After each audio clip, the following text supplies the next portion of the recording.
Battersea. I have had such a welcome here, and I can't recommend this place highly enough. It's been everything that I wanted it to be and more. There's been so much enthusiasm. You've got a wonderful team, so thank you to Will, to Megan and to Charlotte for making all of this happen. I'm very fond of this place, and I'm reminded of when I came here many years ago when a friend of mine who had studied drama at university, she was fresh out of university, she had taken a play to Edinburgh and she brought it here. It was a Lorca play that had been under wraps and wasn't to be performed for a certain number of years until after his death. So they were performing it for the first time. I had no idea what was going on, and I don't think she did either. She went on, she had a career, she worked as an actor until her mid-30s. And then family life got complicated, it just became impossible for her to carry on. So she stopped acting when she was in her early 30s. You might be familiar with my work, and I have been so fortunate to have met and photographed the most amazing people. I have exhibited at Glastonbury, I'm in the National Portrait Gallery. It's absolutely been incredible. But about 2 or 3 years ago, I redid my website. And I've apparently been photographing all these people who are at the top of their game. Actors, musicians, a lot of musicians, politicians.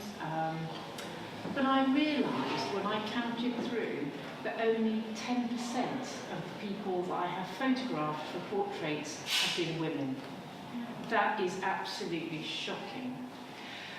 So, where were the women? In fact, a few years ago, some of my work was submitted, not by me, by somebody else, for a collection to mark International Women's Day. And the picture of mine that was submitted was a picture of Barry Humphries as Dame Edna. So, a good friend of mine is Hermione Norris, who you'll see in the other room. And we walk together, and we walk on the Dorset Hills. And it was on a rainy walk that we talked about all of this, and I'm coming to understand more of the situation and the position for the women in this industry. And seeing how that just collides immediately with what I'm seeing in my own work. Hermione introduced me to somebody called Nikki Clark, who I want to acknowledge today. And she started something called the Acting Your Age campaign. And that's why I'm here. And that's why all of us, I think, are here, who the women in these pictures are here. Nikki Clark started this campaign and in a demand for equality and for actors, for women who are acting, and a demand for better roles representing all women. So I became very aware that there was a big imbalance to redress, and I really believe in the power of pictures. I think that pictures can reinforce the status quo, but they can change it and they can challenge us, and we can see things differently depending on what we're looking at, and how people are photographed as well. So, bearing in mind the things that Nikki has mentioned to me, that I think, is it 9%, only 9% of audiences can identify more than 20 women actors over the age of 45. I mean, that's really shocking. So this project came about as a result of that. And actually, interestingly, last night I was listening to Front Row on Radio 4. And I'd like to respectfully mention Robert Redford. and I was listening to him reflect upon his career, and he was saying that it was very difficult for him because he was only, whatever he did was only seen with regard to how he looked. And he said that that created a cage that was very hard to get out of. Now, it's so unusual to hear a man say that, but that cage, I think every woman, it's magnified for women in the acting industry, but it's something that all women know and we've all experienced. So, this project began. And as soon as the idea formed, there was enormous support. The first person I photographed was Dawn Hope, who is here, who within days I was taking your picture. And you are such a power and such a force of encouragement and nurturing for other women, and you mentor, and you would, as soon as I met you, I knew this was going to work. And after I photographed you, I went from one person to another, and I was welcomed, I was in people's homes, photographing all of you, and you all gave of yourselves. None of us have been paid to do this. This is a pure passion project for all of us. And I think in all of my work, in all of my pictures, it doesn't actually really matter what people look like, it's who you are that really counts. And that's what I've always tried to show in my portraits. And in every case, I went into people's houses and we sat together and we talked about the topic, about the issues, about how you felt. I never asked anyone to pose in a picture, but all of these pictures, they show a similar courage and determination and a kind of grit that I think comes from all of you. This picture in particular, this is Tamsin Althwaite, and she's sitting on the sofa here, and I was actually quite unsure about using this picture.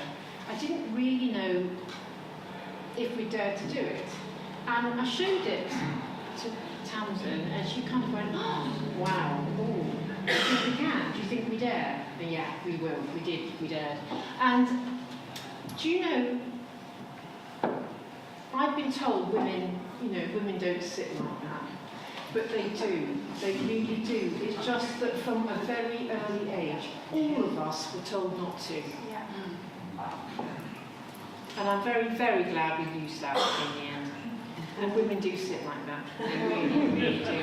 So moving forward, I have got 10 more women of such high calibre, as the same as the women that you see on the walls there. They want to be included in this project.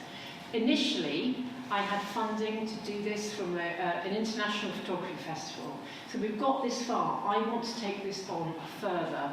I'm looking for funding. If anyone is feeling benevolent, you can fund a single portrait, and this project will go on. I've got other venues to take the existing pictures to. I've been asked to go on podcasts. I've been asked to speak at festivals. There is an awful lot happening, but I do want to make this bigger and better and take this forward. So please talk to me afterwards if you'd like to be involved in any way to make this carry on. Over on that table, there are box sets of the exhibition. You can buy, it's like your own mini exhibition set in there. If you buy those, you're funding this to go on further. Harriet, who is speaking in a moment, she has some books. Can we wave a book? Okay. This is Facing It, which was put together by Harriet, and it's exactly on topic. So if you want to buy that, Harriet is very kindly putting the proceeds towards this project as well. So please support us in this to go onwards and to go forwards. So going back to Robert Redford, it's time to get out of the cage, and I think we can do that. And it actually reminds me, makes me think of my daughter who's just gone off to university. And she always says to me, and we laugh about this, she says, Mum, you've got to remember you are the main character in your life. We're not just bystanders, and that I think is so important. And also, going back to my friend who I saw here all those years ago, her daughter's here. This is Catherine Kresler, who is on the cusp. She's on the cusp of her acting career. Now, I want the pathway for you to be easier. And I really hope that what we're doing now makes that happen. It's smoother for you. So, I am so honoured to hand over the baton now to Harriet and Nina, who are going to come and read for us. Thank you.